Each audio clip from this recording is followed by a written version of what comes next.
እኔ አሁን እድሜ በሌላው ሶስት ስታንዳርድ ስታዩ በጣም ትልቅ የሚባል አይደለም። የዶክተር አብይ ተቀራራቢ እድሜ ውስጥ ነው ያለው።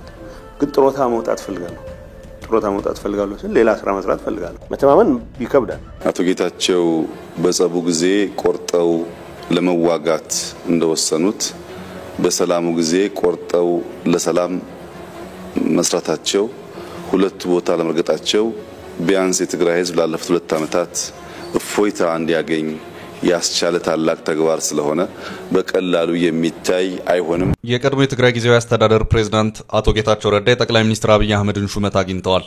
ከዚሁ ጋር በተያያዘ አቶ ጌታቸውን የቀደሙትንና የሆኖቹን ሁኔታዎች አጠር አድርገን ተመልክተናል። በመግቢያችን ላይ ተከታተላችሁትም ከዚሁ ጋር የተያያዘውን ነው ይዘናል።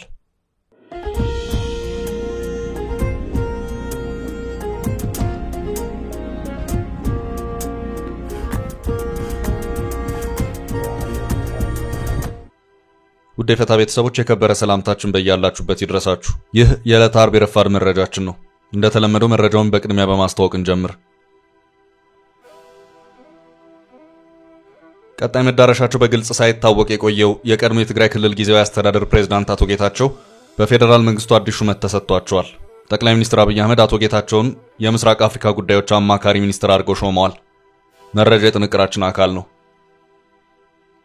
አቶ ጌታቸው ረዳን ተክተውና ሹመታቸውንም ከአዲስ አበባ ተቀብለው የሄዱት ሌተናል ጄኔራል ታደሰ ወረደ ሞቅ ባለ አቀባበል ተቀብለዋል። ዶክተር ደብረጽዮንም ንግግር አድርገዋል። ከቢቢሲ ጋር ቆይታ ያደረጉት አቶ ጌታቸው ረዳ የጄኔራል ታደሰ ፈተና የሚመጣው ከህወሓት ነው ሲሉ መናገራቸው የሚታወስ ነው። መረጃዎቹን ጠቅለል አድርገን ይዘናቸዋል። ከህወሓት ጋር የጠበቀ ወዳጅነት ያላቸውና አጋር የነበሩ ሱዳናዊ ጄኔራል ህይወታቸው ማለፉ ተሰምቷል። የኢህአዴግ አዲስ አበባን ከተቆጣጠረ በኋላ በግል ሄሊኮፕተራቸው የቀድሞ ጠቅላይ ሚኒስትሩን አቶ መለስ ዜናዊን አዲስ አበባ ያጓጓዙት ጄኔራሉ ህይወታቸው አልፈዋል። አቶ ጌታቸው ረዳ የጄኔራሉን ህልፈት ተከትሎ በይፋዊ ትስስር ገጻቸው መልእክት አስተላልፈዋል። ዝርዝሩን ከጥንቅራችን ይሰማሉ። የአዲስ አበባ ቀላል ባቡር ትራንስፖርት በርካታ ባቡሮች ከስራ ውጭ መሆን፣ ፕሮጀክቱ በከፍተኛ ዕዳ መያዝ፣ ለጥገናና መለዋወጫ ሌላ ዕዳ ውስጥ መዘፈቅ፣ የባቡሩ ፈጣን አለመሆን እንዲሁም ገጽታው ጭምር ጥያቄ ውስጥ የገባ አነጋጋሪ ጉዳይ ነበር። አሁን ላይ አዲስ አበባ ቀላል ባቡር የሚሻሻል እንጂ የሚፈርስ መስመር የለውም ሲሉ ባለስልጣኑ ተናግረዋል።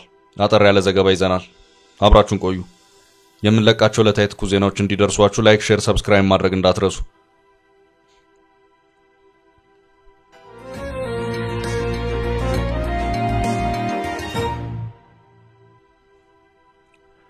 ጠቅላዩ ጌታቸውን ሾሙ። ቀጣይ መዳረሻቸው በግልጽ ሳይታወቅ የቆየው የቀድሞ የትግራይ ክልል ጊዜያዊ አስተዳደር ፕሬዝዳንት አቶ ጌታቸው ረዳ በፌደራል መንግስቱ አዲስ ሹመት ተሰጥቷቸዋል።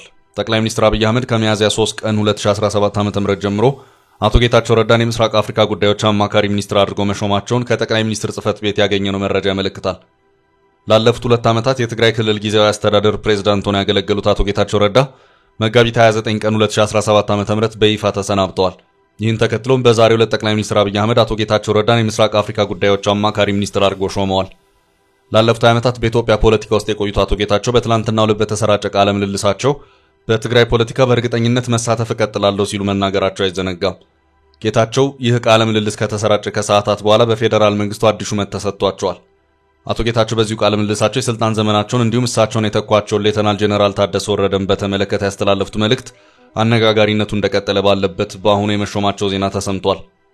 አቶ ጌታቸው ረዳ የክልሉ ጸጥታ ኃላፊና የቀድሞ ምክትል ፕሬዝዳንት ጄኔራል ታደሰ ወረደ ተሰጥቷቸው የነበሩትን የሥራ ዝርዝሮች መፈጸም አልቻሉም ነበር በማለት ትላንት በተሰራጨውና ከቢቢሲ ፎከስ ኦን አፍሪካ ጋር ባደረጉት ቃለ ምልልስ ላይ ትችት አቅርበዋል። አቶ ጌታቸው ረዳ በቀድሞ ገዢ ፓርቲ ኢህአዴግ ዘመን በፌደራሉ መንግስት የተለያየ ኃላፊነትና የስልጣን እርከኖች ውስጥ ሰርተዋል። የመንግስት ኮሚኒኬሽን ጉዳዮች ኃላፊ ጽህፈት ቤት ሚኒስትር ሆነው አገልግለዋል። ጠቅላይ ሚኒስትር አብይ አህመድ ወደ ስልጣን መምጣታቸውን ተከትሎ በአገሪቱ ፖለቲካ ላይ ጉልህ ለውጥና ሽግሽግ ሲካሄድ በገዢው ፓርቲ ኢህአዴግ ውስጥ ትልቅ ለውጦች መታየት ጀመሩ። በዚህ ምክንያት ግንባሩን ከመሰረቱት 4 የፖለቲካ ፓርቲዎች መካከል ዋነኛ የሆነው ህወሓት በብዙ መልኩ ከአዲሱ መንግስትና ከሚወስዳቸው እርምጃዎች ጋር መጣጣም ባለመቻሉ ከኢህአዴግ ራሱን አገለለ። ይህንንም ተከትሎ አቶ ጌታቸው ረዳ ከሌሎች የህወሓት ከፍተኛ ፖለቲከኞችና ባለስልጣናት ጋር ወደ ትግራይ ተመልሰው የትግራይ ክልል ርዕሰ መስተዳደር ደብረጽዮን ገብረ ሚካኤል አማካሪ እንዲሁም የህወሓትና የክልሉ መንግስት ቃል አቀባይ ሆነው ሰርተዋል። የህወሓት ስራ አስፈጻሚ ኮሚቴም ሆነው አገልግለዋል። በትግራዩ ጦርነት ወቅት በህወሓት በኩል የትግራይ ሴንትራል ኮማንድ በሚል የተቋቋመው አካል አመራር ነበሩ። በዚህም የነበራቸው ተሳትፎ ላቅ ያለ ነበር። በጦርነቱ ወቅት ከፍ ያሉ የውጭ ግንኙነት ስራዎችን የሚሰሩ ነበር። በተለያዩ ዓለም አቀፍ ሚዲያዎችም እየቀረቡ ስለ ጊዜው ጦርነት ማብራሪያዎችን ሲሰጡም የነበረ መሆኑ የሚታወስ ነው። የጦርነቱን ሁኔታ በትግራይ ሚዲያዎች ቀርበው ማብራሪያን በመስጠቱም በኩል በጊዜው ሰፊ ሚና ነበራቸው። በፕሪቶሪያ ስምምነት ላይም ተደራዳሪ ነበሩ። በጊዜያዊ አስተዳደር ውስጥ ለመምራት በነበራቸው ሂደት ላይ ግን ከባድ ተግዳሮት ስለገጠማቸው መቀጠል አልቻሉ። አሁን ደግሞ በፌዴራል ደረጃ አዲስ ሹመትን ተቀብለዋል። ከቢቢሲ ጋር በነበራቸው ቆይታ በትግራይ ስለነበረው ያልተሳኩ ስራዎች የቀድሞ ራሳቸውንም ምክትላቸውንም የወቀሱበት ሁኔታም ታይቷል። የጀነራል ታደሰ የሥራ ዝርዝር በውድቀት የተሞላ ነበር ያሉት ጌታቸው እሳቸውን በወቅቱ ከኃላፊነት ማንሳት አለመቻላቸው ውድቀታቸው እንደሆነ ገልጸዋል። ስልጣኑን ጠቅልሎ ለመያዝ ከሚፈልገው ደብረጽዮን ከሚመሩት የህወሓት አንጃ የሚመጣው ከቁጥጥር ውጭ የሆነ የስልጣን ጥማት ለአዲሱ ፕሬዝዳንት ተግዳሮት ሆኖ ሊቀጥል እንደሚችልም ጌታቸው ጠቁመዋል። ጠቅላይ ሚኒስትር አብይ ስልጣን ከሚጎመጁት የህወሓት ሰዎች ሁሉ የተሻሉት ጀነራል ታደሰ ናቸው በማለት ሊያሳምኗቸው እንደሞከሩና የታደሰ ሹመት የጠቅላይ ሚኒስትሩ ውሳኔ እንደሆነ ጠቅሰዋል። የትግራይን ፖለቲካ ይበልጥ አስቸጋሪ ካደረጉት ጉዳዮች መካከል በመንግስት ስር መሆን የነበረበት ሰራዊት እስካሁን ራሱን የቻለ አካል ተደርጎ መቆጠሩ ተጠቃሽ እንደሆነም ጌታቸው አውስተዋል። ኤርትራን በተመለከተ በእሳቸው አስተዳደር ውስጥ የተወሰኑ ሰዎች በህገ ወጥ መንገድ ከኤርትራ መንግስት ጋር ለመገናኘት ሲሞክሩ እንደነበር ጌታቸው ተናግረዋል። ከኃላፊነት ከተነሱ በኋላ ቀጣይ መዳረሻቸው በግልጽ ያልታወቀው የቀድሞ የክልሉ ጊዜያዊ አስተዳደር ፕሬዝዳንት አቶ ጌታቸው ረዳ በዛሬው ዕለት ሹመት ተሰጥቷቸዋል። ጠቅላይ ሚኒስትር አብይ አህመድ ከዛሬ ሚያዝያ 3 ቀን 2017 ዓ.ም ጀምሮ አቶ ጌታቸው ረዳን የምስራቅ አፍሪካ ጉዳዮች አማካሪ ሚኒስትር አድርገው መሾማቸውን የተገለጸው እኔ አሁን እድሜ በሌላው ሶስት ስታንዳርድ ስታዩ በጣም ትልቅ የሚባል አይደለም። የዶክተር አብይ ተቀራራቢ እድሜ ውስጥ ነው ያለው። ግን ጥሮታ መውጣት ፈልጋለሁ ስል ሌላ ስራ መስራት ፈልጋለሁ። መተማመን ይከብዳል። አቶ ጌታቸው በጸቡ ጊዜ ቆርጠው ለመዋጋት እንደወሰኑት በሰላሙ ጊዜ ቆርጠው ለሰላም መስራታቸው ሁለቱ ቦታ ለመርገጣቸው ቢያንስ የትግራይ ህዝብ ላለፉት 2 ዓመታት እፎይታ እንዲያገኝ ያስቻለ ታላቅ ተግባር ስለሆነ በቀላሉ የሚታይ አይሆንም።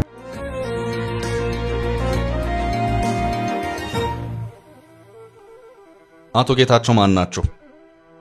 የአቶ ጌታቸውን ህይወት በተመለከተ ቢቢሲ አንድ ሰፋ ያለ መረጃ አስነብቧል። አቶ ጌታቸው ረዳ አላማጣ ውስጥ ሰኔ 1967 ዓ.ም ነው የተወለዱት። የአንደኛና ሁለተኛ ደረጃ ትምህርታቸውን እዚያው በትውልድ ከተማቸው የተማሩ ሲሆን ለታናሽ ወንድሞቻቸውና እህቶቻቸው አርአያ መሆናቸው ይነገራል። አቶ ጌታቸው ከልጅነታቸው ጀምሮ የመማርና የማንበብ ልዩ ፍቅር ስለነበራቸው ከኩዮቻቸውና ከዘመዶቻቸው ጋር ለመማርና ለመጫወት ጊዜ ነበራቸው። ቢሆንም የማንበብ ፍቅራቸው ከፍተኛ ስለነበር ሰፊውን ጊዜያቸውን ያጠፉ የነበረው ከመጽሐፍት ጋር እንደነበር ታናሽ ወንድማቸው ይናገራሉ ሲል ይሄው የቢቢሲ ዘገባ አመልክቷል። በተለይም ወደ ሁለተኛ ደረጃ ትምህርት ቤት ሲገቡ ከትምህርታዊ መጽሐፍት ባሻገር በእንግሊዝኛ የተጻፉ አዳዲስና ቆየት ያሉ መጽሐፍትን በማንበብ አብዛኛውን ጊዜያቸውን ያጠፉ ነበር። ከነዚህ መጽሐፍት መካከል የኒቼ፣ የካርል ማርክስ፣ የሌኒንና ሌሎችም ረጅም ዘመናት ያስቆጠሩ ስራዎች የሁለተኛ ደረጃ ተማሪ እያሉ ካነበቧቸው መካከል ይጠቀሳሉ። ከሁለተኛ ደረጃ ተማሪነት ጀምሮ በእንግሊዝኛ የተጻፉ መጽሐፍትን የሚያነቡት አቶ ጌታቸው አሁንም ከመጽሐፍት ጋር እንደሚውሉ ቤተሰቦቻቸውና በቅርብ የሚያውቋቸው ይናገራሉ። አቶ ጌታቸው ረዳ በአዲስ አበባ ዩኒቨርሲቲ ትምህርታቸውን አጠናቀው ከተመረቁ በኋላ መቀሌ ዩኒቨርሲቲን በመምህርነት ተቀላቅለው በሕግ ትምህርት ክፍል አገልግለዋል። ከዚያም በኋላ በ1990ዎቹ መጀመሪያ ላይ በአሜሪካ አላባማ ዩኒቨርሲቲ በሕግ ሁለተኛ ዲግሪ ለማግኘት ችለዋል። ከዚህ በኋላ ወደ መቀሌ ዩኒቨርሲቲ ተመልሰው ማስተማር የቀጠሉ ቢሆንም ብዙም ሳይቆይ በ1997 በውጭ ጉዳይ ሚኒስቴር ውስጥ በኃላፊነት ተመድበው ወደ አዲስ አበባ አቀኑ። ከምርጫ 1997 ዓ.ም በኋላ በተፈጠረው ፖለቲካዊ ቀውስ ኢህአዴግ ከባድ ፈተና ገጥሞት የነበረ ሲሆን አቶ ጌታቸው ፓርቲያቸውን እንደ ጠላት ሲመለከታቸው በነበሩ የግል ጋዜጦች ላይ የድርጅታቸውን ሐሳብ የሚገልጹ ጽሑፎችን ያወጡ ነበር።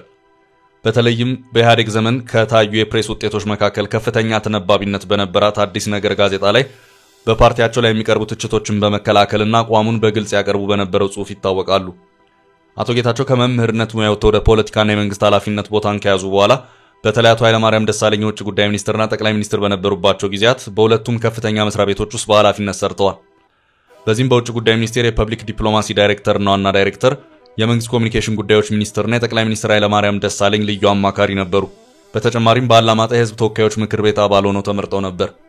አቶ ጌታቸውን በቅርብ የሚያውቋቸው ሰዎች እንደሚሉት ምንም እንኳን በከፍተኛ የመንግስት ስልጣን ላይ ነበሩ ቢሆንም ቀለል ያለ ህይወትን የሚመሩና ወደ ፈለጉት ቦታ ያለ አጃቢ በራሳቸው መሄድና መቆየትን የሚመርጡ ናቸው ሲልም ቢቢሲ አስነብቧል።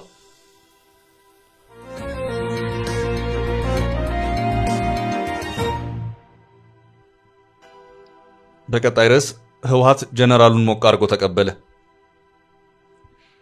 በዚህ ሳምንት በአዲስ አበባ በተካሄደው የትግራይ ጊዜያዊ አስተዳደር ፕሬዝዳንት ለውጥ የቀድሞውን ፕሬዝዳንት አቶ ጌታቸው ረዳን የተኩት ሌተናል ጀነራል ታደሰ ወረደ መቀሌ ከገቡ በኋላ በዶክተር ደብረጽዮን የሚመራው ህወሓት ሞቅ ያለ አቀባበል ተደርጎላቸዋል።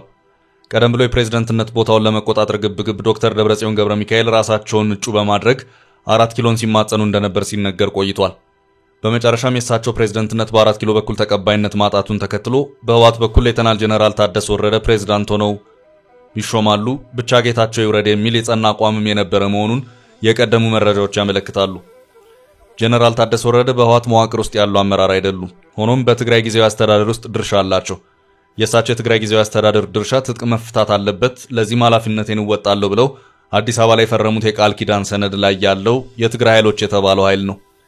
ጊዜያዊ አስተዳደሩ ህወሓት የ50 በመቶ ብልጫውን ይዞ በጀነራል ታደሰ ወረደ የሚመራ የትግራይ ኃይሎች ከትግራይ ምሁራንና ከአንድ ተቃዋሚ ፓርቲ ስብስብ የተቋቋመ ነው።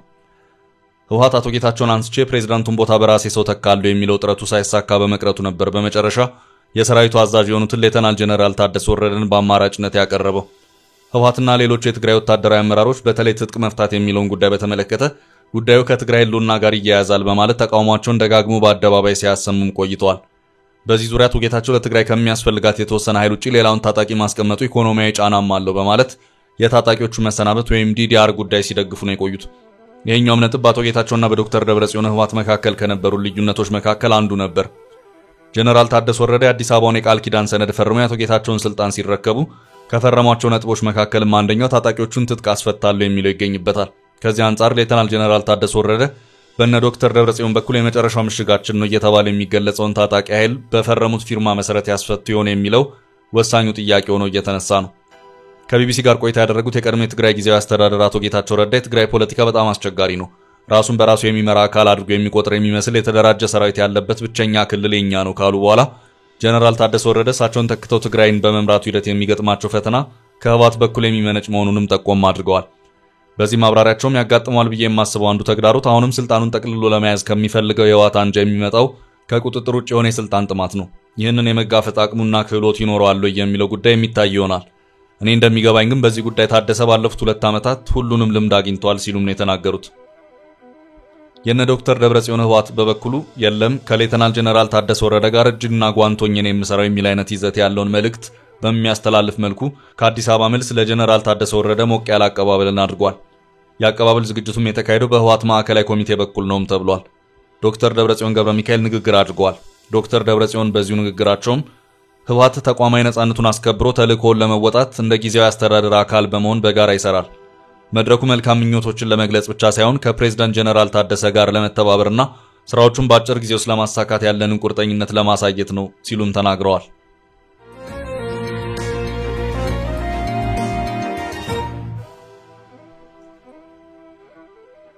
በቀጣይ መረጃ የህወሓት ወዳጁ ጀነራል ህልፈት። ከህወሓት ጋር የጠበቀ ወዳጅነት ያላቸውና አጋር የነበሩ ሱዳናዊ ጀነራል ህይወታቸው ማለፉ ተሰምቷል። ኢህአዴግ አዲስ አበባን ከተቆጣጠረ በኋላ በግል ሄሊኮፕተራቸው የቀድሞ ጠቅላይ ሚኒስትሩን አቶ መለስ ዜናዊን አዲስ አበባ ያጓጓዙት ጀነራሉ ህይወታቸው አልፏል። ጀነራሉ አልፈታህ ኢርዋ ከቀድሞ ጠቅላይ ሚኒስትር መለስ ዜናዊ ጋር የጠበቀ ትስስር እንዳላቸውና በህወሓት የትጥቅ ትግልና በስልጣን ዘመን ጥብቅ ወዳጅነት እንደነበራቸው ይነገራል። አቶ ጌታቸው ረዳ የጀነራሉን ህልፈት ተከትሎ በይፋዊ ትስስር ገጻቸው መልእክት አስተላልፈዋል። ጌታቸው የቀድሞ የሱዳን ወታደራዊና የስለላ ኦፊሰር ዲፕሎማት እንዲሁም ስኬታማ ነጋዴው ኤልፋጤ ኢርዋ ህልፈትን ስረዳ በእውነተኛ ሐዘን ስሜት ነው ብለዋል።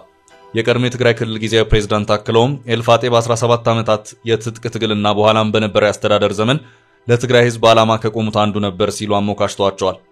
ጌታቸው ከጥቂት ዓመታት በፊት ጀነራሉን ለመተዋወቅ እድሉን አግኝቼ ነበር። ይህም ታላቅ የፖለቲካ ሰው እንደነበሩ እንድመሰክር ማረጋገጫ ያገኘውበት አጋጣሚ ነበር ሲሉ ገልጸውታል።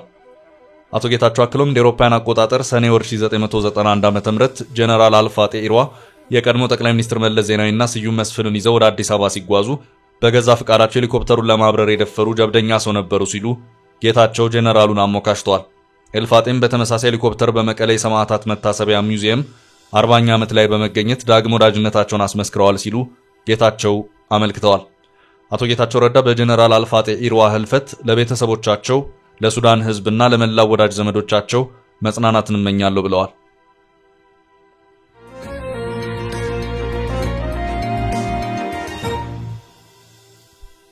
ወደ ቀጣይ መረጃ አለፍ። የአዲስ አበባ ቀላል ባቡር የሚሻሻል እንጂ የሚፈርስ መስመር የለውም። የአዲስ አበባ ቀላል ባቡር ትራንስፖርት በበርካታ ባቡሮች ከስራ ውጭ መሆን ፕሮጀክቱ በከፍተኛ ዕዳ መያዝ፣ ለጥገናና መለዋወጫ ሌላ ዕዳ ውስጥ መዘፈቅ፣ የባቡሩ ፈጣን አለመሆን እንዲሁም ገጽታው ጭምር አንድ ሰሞን አነጋጋሪ ጉዳይ ሆኖ ነበር። ባቡሩ ይፈርሳል የሚሉ መረጃዎችም ሲነገሩ ነበር። በተለይ ከመገናኛ እስከ አያት ያለው መስመር እንደሚነሳ ይወራ ነበር። አሁን ላይ ድርጅቱ የሚነሳና የሚፈርስ መስመር የለም ሲል ነው የተሰማው። የአዲስ አበባ ቀላል ባቡር ትራንስፖርት አገልግሎት ድርጅት ዋና ስራ አስፈጻሚ ዶክተር ብርሃን አበባው ለጋዜጣ ፕላስ እንደገለጹት የአዲስ አበባ ቀላል ባቡር መሻሻል አለበት እንጂ የሚፈርስ መስመር የለውም ሲሉ ተናግረዋል። የአዲስ አበባ ቀላል ባቡር አገልግሎት አሁን ካለበት ችግር አውጥቶ ወደ አቅሙ መመለስ እንደሚያስፈልግ በጥናት የተረጋገጠ ሲሆን ይፈርሳል የሚል ነገር የለም ሲሉ ገልጸዋል።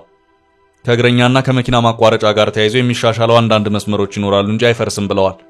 ቀላል ባቡሩ ባለፉት 9 ዓመታት መደበኛ የሆነ ጥገና እየተደረገለት አልመጣም ያሉ ስራ አስፈጻሚው የበጀት በቂ የቴክኖሎጂ ሽግግር ባለመደረጉ አገልግሎቶች እየተዳከሙ መጥተዋል ብለዋል።